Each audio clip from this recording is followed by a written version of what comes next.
Hey there, Lurkers. What do you think about the show Deadloch, the Bungie controversy, and me and Scott talking about Insidious? It sounds way better than spending 12,000 pounds on a lifelike dog costume. So, let's lurk!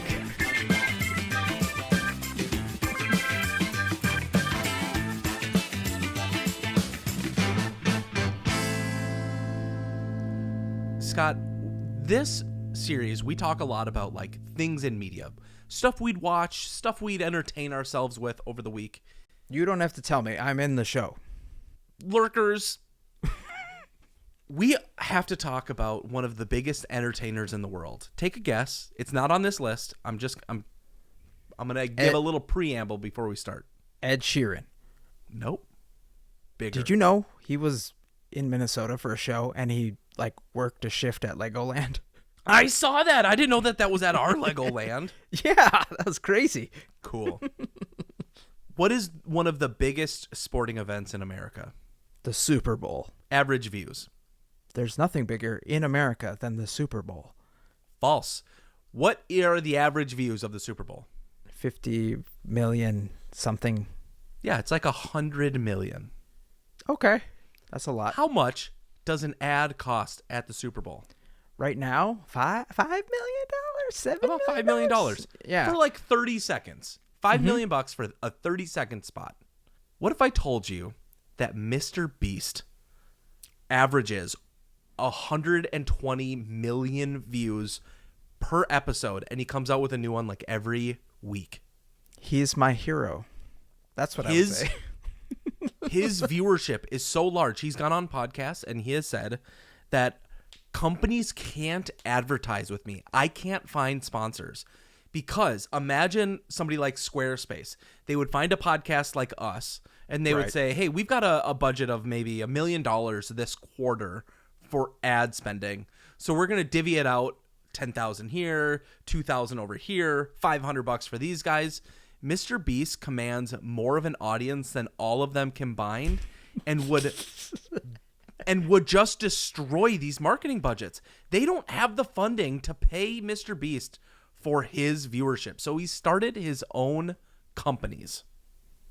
Oh, okay.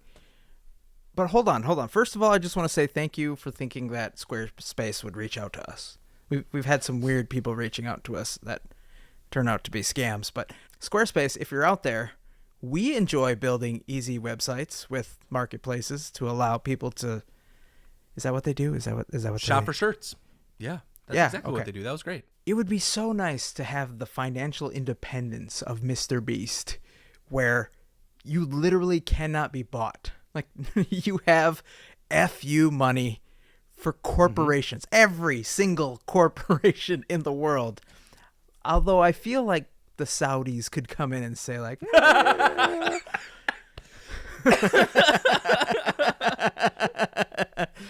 think you've got some money, huh? All right.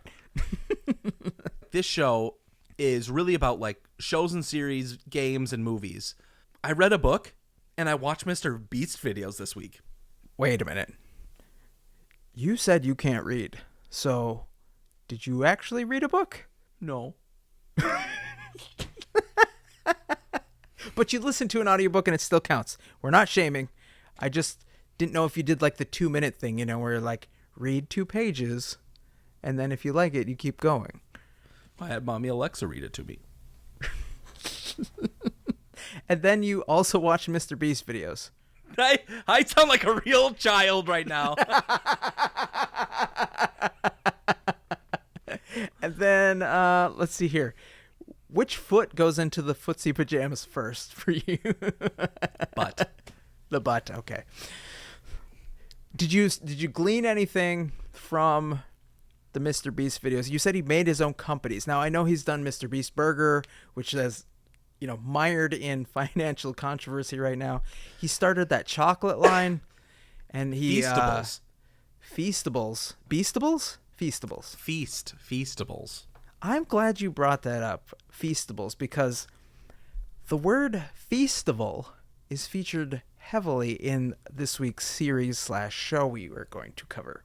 Deadloch is a series that I have recently started watching on the recommendation of one of your former coworkers.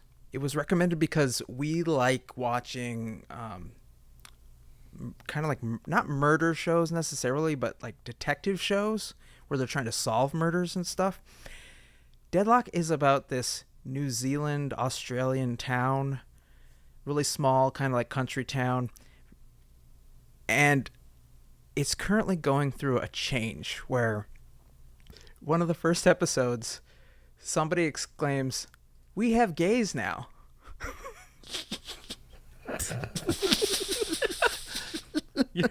And it's said it's a comedy. It's a dark comedy, but still, all of the men are really kind of upset because a bunch of lesbians moved into the town and are taking over. So, and then some murders start happening. So, if you're a fan of accents, the Australian accents, which I know you are, Willy, Margot Robbie. Mm-hmm. And if you're a fan of, comedic police procedurals, I highly recommend this Deadloch series. Based on what you said, it sounds like this series is like, I think its subtitle was Kiwi of Freedom. You do need subtitles, though, honestly, because, the accents are very thick. So, for everybody who's into subtitles these days, yeah, you're definitely going to need it for this one. But it's on Prime. There's 10 episodes in this first season. I don't know if there's going to be any more. But it starts out a little weird, and then a couple episodes in really hits its stride. It's very good. Highly recommend. This week, as I'm recovering, I decided that I was going to boot up my PC and see what games I've been playing, and let's maybe jump right back into a game. And that led me to realize that the last time I picked up a controller was July 1st. Of this year. It's been a while, and the last game I played was Destiny. So I thought, I need to catch up with all the news surrounding Bungie and Destiny and what's on the horizon, because it's almost fall, and this is usually when developers like Bungie will release content. I was met with a community full of vitriol towards this company that you and I have loved for a long time. But this is nothing new. Hate Fair. and Bungie go together like cookies and Willy's mouth. You haven't played video games since July 1st? When's the last time you had a cookie? I had a cookie in the break room today.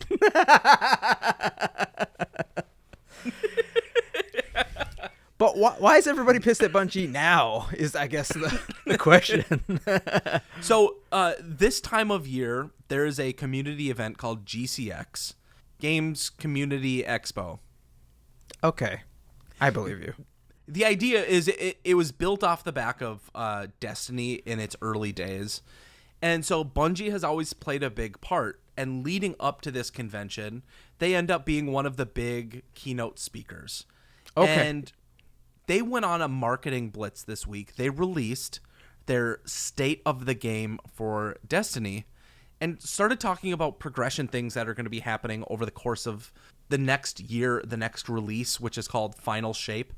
Is that the end, by the way? Is that the final final thing? That's the end of the light versus dark saga, as they're calling it. Okay, all right. The problem that the community had is that Bungie has taken all of their biggest developers, taken them away from the game, and put them on Marathon. And I don't mean like just a few. I mean like when Bungie was making the game Myth, they poached it was a game built for like black and green screened Macs in school. Yeah. It was one of the first Mac games ever. This main person who's kind of the art director, and I'm going to fail to find his name, he started back then in Myth, went through all of the Halo stuff onto Destiny, made Forsaken, and now he's over at this platform. So when Bungie released the state of the game, there's nothing we need to really look forward to, and the community's frustrated. I read over the state of Bungie thing, and some notable omissions were PvP improvements. 0.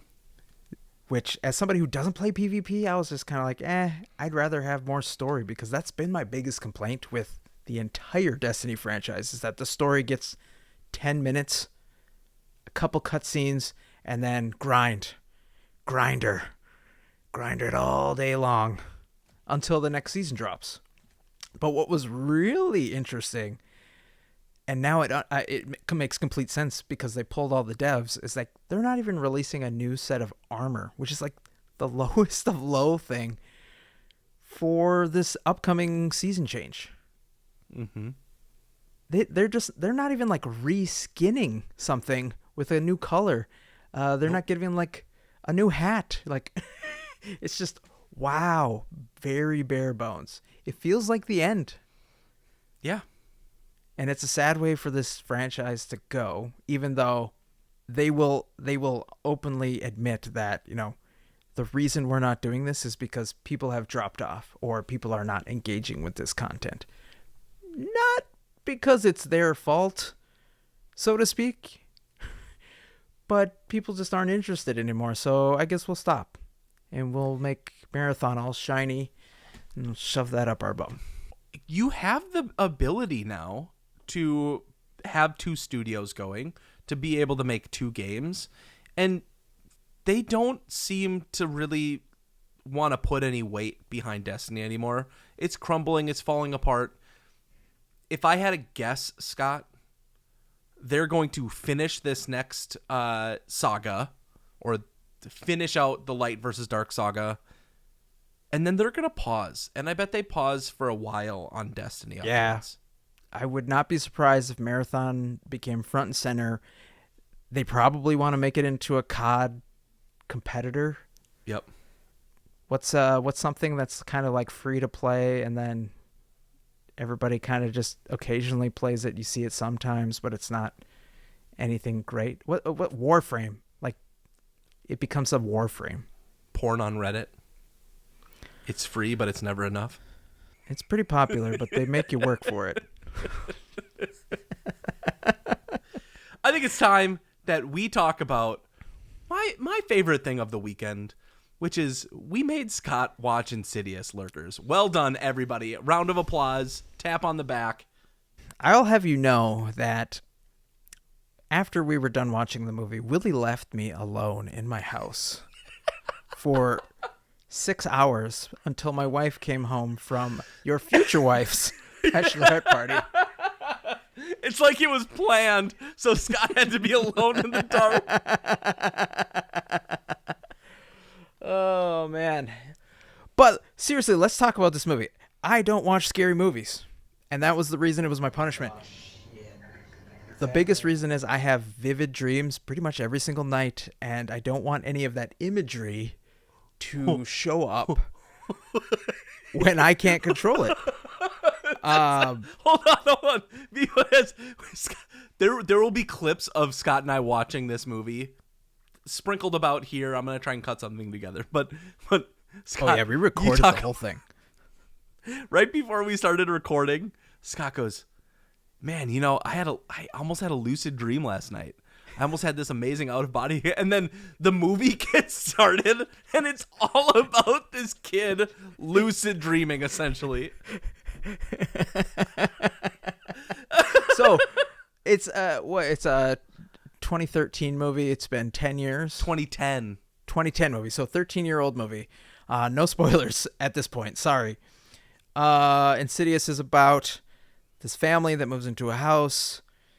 Something happens to his kid. I think he falls down and goes into a coma. He's climbing up in the ladder, hears a noise, falls over. The weird stuff starts happening. They start seeing things in the house. The wife freaks out. They make a move to a different house. Weird stuff follows. And then we find out that apparently this family astral projects. And when you astral project, you're going into a spirit realm. Bad stuff is in the spirit realm, tries to take you away from your body to possess. That's the synopsis. We've got clips, and I don't know if Willy's going to put them into the show, but we definitely will post them to YouTube of us reacting, mostly me reacting. And you could tell every time I am nervous, I have my hands like around my face, like trying to block. And I just want to get into not necessarily that I'm a big scaredy cat, but let's talk about the actual movie. Let's look at it from a lens of we've seen a lot of good movies. Sure. And now we have to go and watch a 13-year-old movie. You and I have some criticisms, like some legit criticisms, but we also have some legit, I guess, positive feedback for it. Totally. What did you think of the character development? Because that's always a huge thing for me. I think that the boy, the one that is kind of the main, the boy in the coma, his on-screen performance was great. I wish they would have reversed roles, because the other boy, he's gone.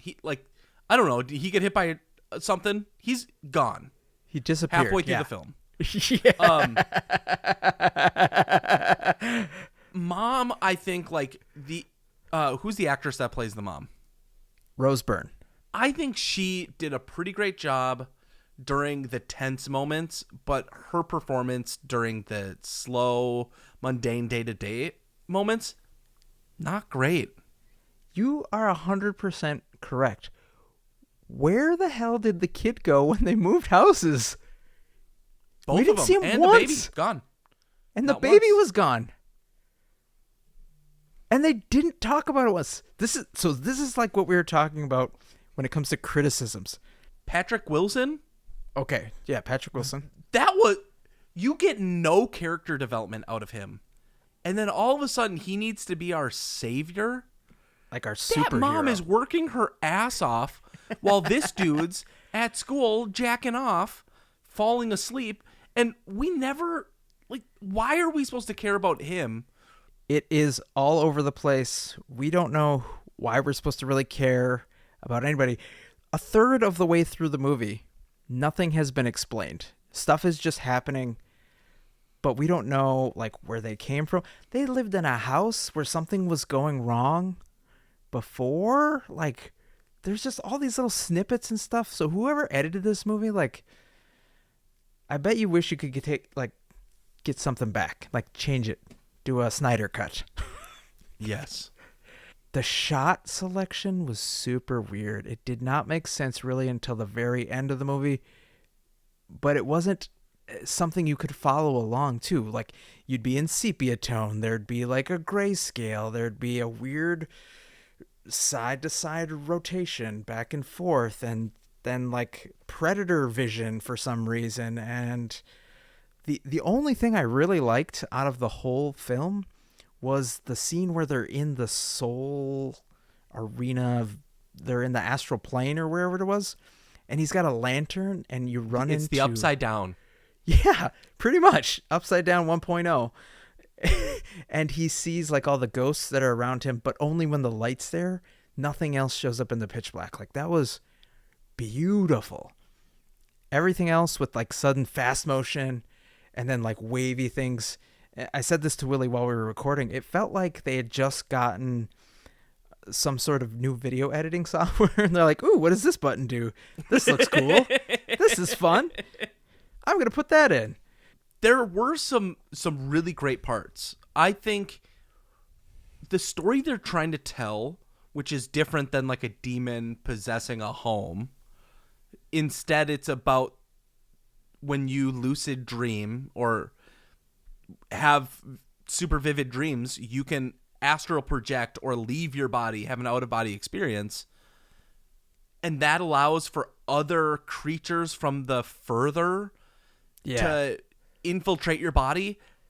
That's a really creative idea. I don't know if we've necessarily heard that story told too often. I guess. Well, we've Stranger seen Things. possession stuff all the way back to The Exorcist, and other movies have copied that over and over. But this is something where they're okay, there's a reason that they can do it, and it's because whether it was conscious or not, you are leaving your body kind of open, and your soul's just kind of walking around, so anybody can pop in. I wish there was a little bit more to that, and maybe there is in Insidious 2, which I sadly will be watching.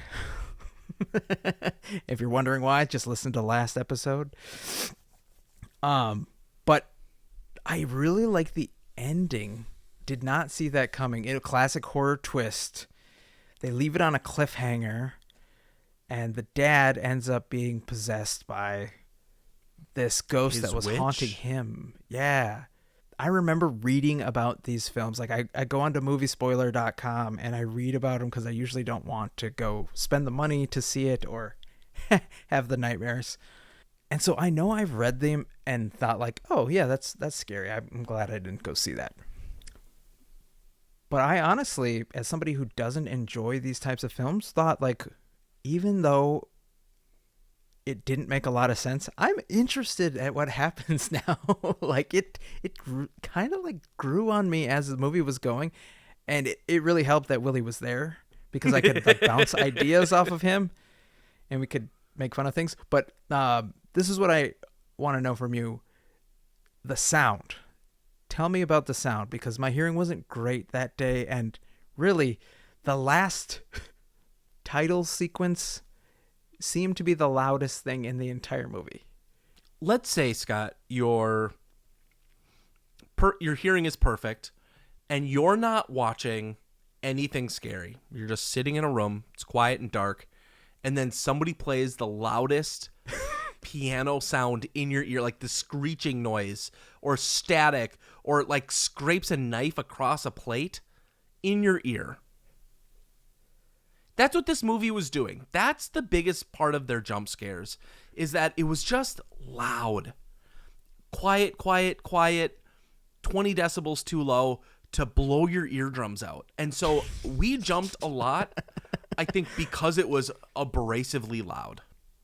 There was a couple alarms that go off, and it was right at the frequency that I was like, come on, like, ugh. It's the only thing you can hear. I know. There was just no warnings in front of the movie that there might be some like strobing effects, or there might be like loud. Yeah, it's just old man yelling at a cloud here. But still, protect your hearing, folks. It's important. Trust me. So as far as the movie Insidious goes, if you haven't seen it, it is definitely worth a watch. I'd say go see it. As we know, Patrick Wilson suddenly went on to be in like every single scary movie of all time afterwards. And I think Insidious and Fast and Furious were trying to go neck and neck with sequels because number 5, I think, is out in theaters right now. Insidious, The Red Door. The final chapter in the Insidious series.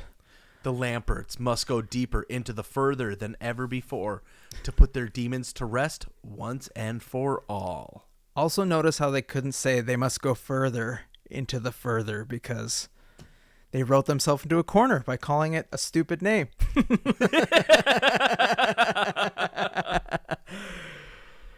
The only thing less stupid than that is that we've got to end the episode. That's our show, lovely lurkers. Thanks for hanging out with us today. Please rate and review wherever you lurk. We appreciate the love, so remember, be kind to each other, and we'll see you next week.